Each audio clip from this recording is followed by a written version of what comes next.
ఇలాంటి బుద్ధి కలిగి నువ్వు వచ్చి చర్చిలో హల్లెలూయా స్తుతి మహిమ అంటే లేదు. యేసుప్రభు ఎట చూస్తాడు తెలుసా?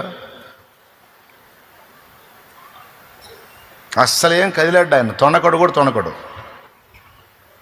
నువ్వు ఆరాధిస్తుంటే పరవశించడం కానీ ఆనందపడటం కానీ అట్లా అట్లా ఏం ఉండదు ఆయనకి.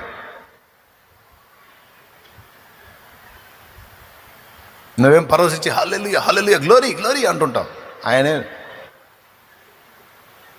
ఏంటి నీ గోల, నా ఎక్కట్లేదు దేపో పనికి మాలిందని అంటాడు.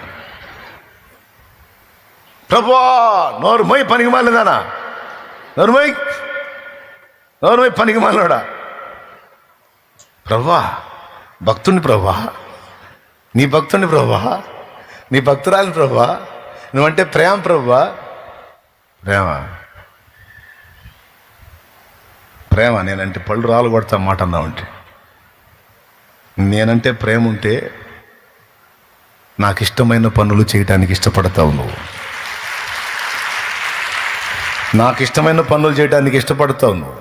నేనంటే ప్రేమ, బిల్డప్ ఇస్తాను ప్రేమ అని. నాటుగా లాభ అంటాడు, వేషధారి అంటాడు. చెప్తున్నా, నాకు ఎవరైనా సరే సాయం చేద్దాము అంటే బోడీ లాజిక్లు చెప్పారంటే తన్నాలనిపించింది నాకు. ఇంటోళ్ళైనా బయటోళ్ళైనా చేద్దాం అన్నప్పుడు ఓకే అంటమే. నాకు అట్టంటోడు పక్కన ఉంటే ఇష్టం. సాయం చేద్దాం అంటే బోర్డు లాజిక్లు చెప్తే మాత్రం చిరాకు కొట్టిద్ది నాకు. అలాగని తెలివి తక్కువ సాయాలు కూడా ఉండొద్దు, అది కూడా చెప్తున్నాను నేను. ఇప్పుడు కొంతమంది మందు బాబులు ఉన్నారు, మందు కుతొచ్చిద్దు వాడికి, ఖచ్చితంగా ఒక అద్భుతమైన అందమైన అబద్ధం అల్లుకొని వస్తాడు నా దగ్గరికి, నన్ను బకరాన్ చేయటానికి. అట్లాంటి వాడి దగ్గర మోసపోవద్దు, తెలివిగా ఉండాలి. కానీ కొన్నిసార్లు జెన్యూన్గా, తేడాలే కావచ్చు, చెడిపోయిన వాళ్ళే కావచ్చు, కానీ కొన్నిసార్లు జెన్యూన్గా వాళ్ళు బాధపడుతుంటారు, శ్రమలో ఉంటారు, ఇబ్బందిలో ఉంటారు. నా ప్రభు చెప్తుంది ఏంటంటే, శ్రమలో ఉన్నప్పుడు, నిజముగా బాధలో ఉన్నప్పుడు, నిజముగా శ్రమను అనుభవిస్తున్నప్పుడు, ఇబ్బంది కొలిమిలో ఉన్నప్పుడు వాళ్ళ యోగ్యత అయోగ్యతలు పట్టించుకోకుండా నువ్వు చేయదగ్గ సాయం వాళ్ళకి చెయ్యి. అప్పుడు నా కుమారుడివి, నా కుమార్తె అన్నాడు.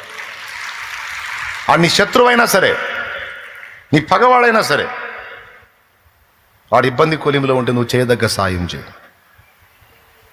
నువ్వు చేయదగ్గ హెల్ప్ చేయి. దేవునికి స్తోత్రం కలుగునుగా.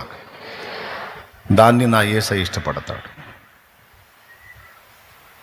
ఇక్కడేమో యాజకుడు హడావుడిగా వెళ్తున్నాడు దేవాలయానికి. దారిలో ఒకడు కొర ప్రాణాలతో పడి ఉండి కొట్టుమిట్టాడుతున్నాడు. బాధలో ఉన్నప్పుడు, శ్రమలో ఉన్నప్పుడు వాళ్ళ యోగ్యత అయోగ్యతని